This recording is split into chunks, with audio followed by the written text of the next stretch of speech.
Welcome back to HKEXVoice, our podcast series featuring insights from senior executives and industry experts on Hong Kong's financial markets. My name is 𝗙cie𝗹𝗹cie from HKEX Corporate Communications, and I am your host today.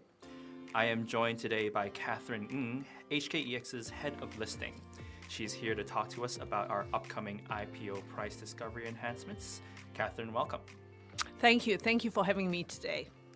Katherine, so HKEX just presented the conclusions to the consultation on the IPO pricing mechanism and free float requirements. Can you maybe tell us a little bit about what these proposals will mean for issuers, investors, and how this exercise underpins Hong Kong's competitiveness as a listing venue and IFC? Thank you. We're very pleased to announce this conclusion to the IPO price discovery mechanism now, and it's been months of work, and we've received a lot of feedback from our stakeholders, and I'd like to thank everyone who provided feedback to us on this issue. I think, so let me put it into perspective or give you a bit of history.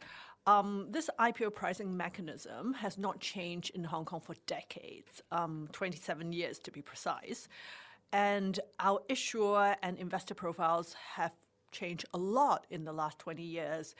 And I think we're looking into a framework that would provide flexibility, clarity, and transparency to issuers and investors alike in terms of pricing and the share allocation.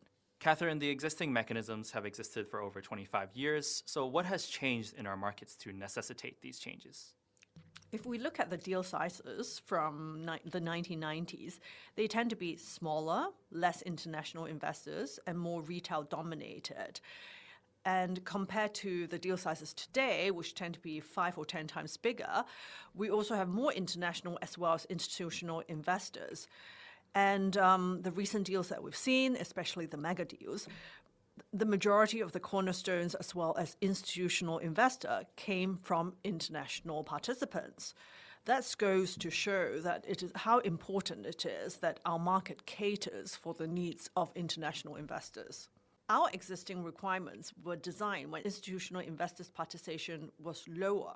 20-something years ago, we had a market which was predominantly retail-focused, and we had far fewer institutional investors. For example, I think institutional investors only accounted for less than half of the market 20-something years ago. Today, we're looking at close to 90% of the market of our trading is from institutional investors. So it's so important for our requirements to be designed with that in mind and knowing that institutional investor participation has changed. And we want a reform that would restore healthier balance between institutional and global and retail investors and a fairer distribution of opportunities that reflect Hong Kong's evolution into a major destination for international capital. And with the composition of issuers and investors now so drastically different in 2025 compared to in the 90s, how are we ensuring that price setting remains fair and accurate? Maybe let me start a bit by explaining the different roles that the parties play at the price setting procedure. Basically, retail investors are price takers, so whatever price is set, the retail investors will have to buy at that price. Whereas institutional investors in the 𝗙cie tranche, they are the ones who go out and negotiate the price with the issuers. They will bargain with the issuers. They will tell the issuers that at a certain price, what price they're willing to buy at and how many shares they're willing to uptake. So if we don't have enough price setters in these mechanisms, the prices might not be correctly set, resulting in volatility post-IPO. And to address this issue, HKEX will now require at least 40% of the total number of shares initially being offered at an IPO to be allocated to investors in the book-building placing tranche. We've also made changes to the clawback mechanism as a result. And what are the changes to the clawback mechanism? How did we get to the final model that we have in the conclusion now? The changes we've proposed will give issuers more flexibility.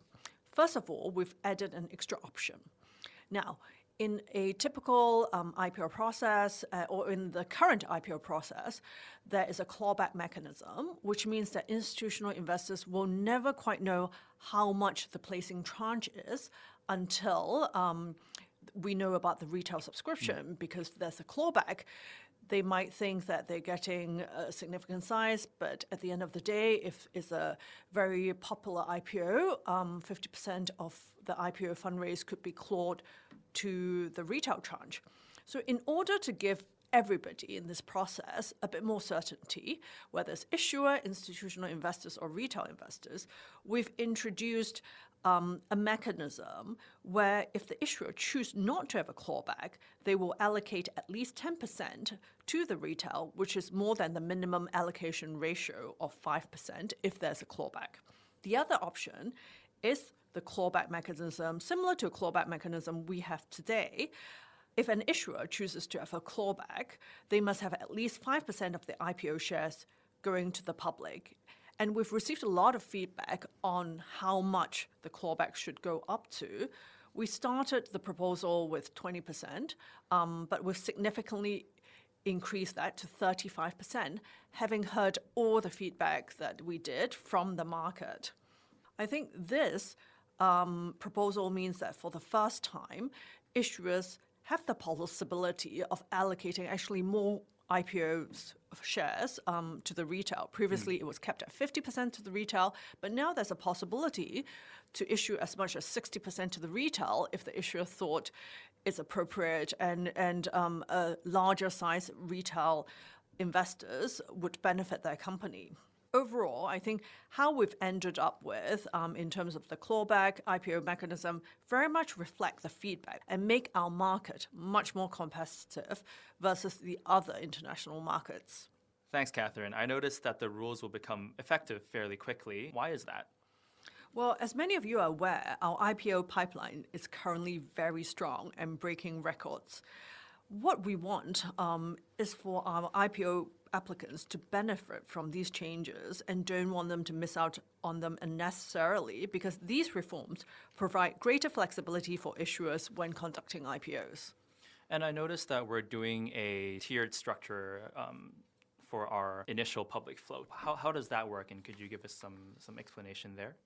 The current initial public float threshold of 25% has also been around for decades, and it's pretty inflexible. It's very high compared to the other exchanges. And as we welcome more mega-sized company, the dollar amount equivalent of 25% of market cap can be very, very big. This new tiered approach would offer more certainty to companies and attract them to list their shares in Hong Kong.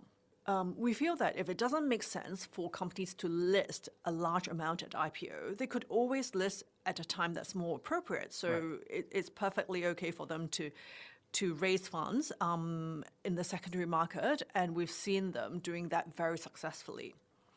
For A&H IPOs, considering that they also have to meet the public float requirement on their A-shares markets, we feel that we can adopt a more flexible approach in Hong Kong.